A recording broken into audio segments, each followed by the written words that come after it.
నీ హృదయంలోకి, నీ కుటుంబంలోకి భయాన్ని నువ్వు ఎంటర్ కానివద్దండి. పిరికితనం అనే ఆత్మను నీ లోపలికి ప్రవేశించకుండా నువ్వు ప్రార్థనలో, విశ్వాస జీవితంలో, వాక్యంలో నువ్వు మెలకువ కలిగే వ్యక్తిగా నువ్వు ఉండాలి. పాపముతో కాదు నువ్వు పోరాడేది, లోకముతో కాదు నువ్వు పోరాడేది, నీ మైండ్ లో వస్తున్నటువంటి ఆ నెగిటివ్ ఆలోచనలతో నీ పోరాటం ఉన్నది ఈ రోజు. హల్లెలూయా. అయితే నీ మైండ్ లో వస్తున్నటువంటి ఆ భయాందోళన కలిగించే ఆలోచన నుండి నువ్వు విజయం పొందుకోవాలంటే నీ తలంపుల్లో, నీ ఆలోచనలో నీ హృదయం అంతా కూడా దేవుని వాక్యముతో నింపబడాలి. ప్రియ దేవుని బిడ్డలారా, అందుకే 1 యోహాను 4:4లో మనకు తెలియపరుస్తున్నారు, లోకములో ఉన్నవాడి కంటే నీలో నాలో ఉన్నవాడు గొప్పవాడు. హల్లెలూయా.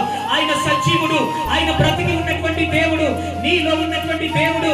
నీకేం కావాలో, నువ్వు దేని గురించి ప్రయాసపడుతున్నావో, దేని గురించి ఆలోచిస్తున్నావో, నీకంటే ఎక్కువగా నా దేవుడు నీ గురించి ఆలోచిస్తున్నాడు. ఆలోచించేవాడు కార్యము చేయడానికి ఆయన సమర్థుడు, ఆయన శక్తివంతుడు.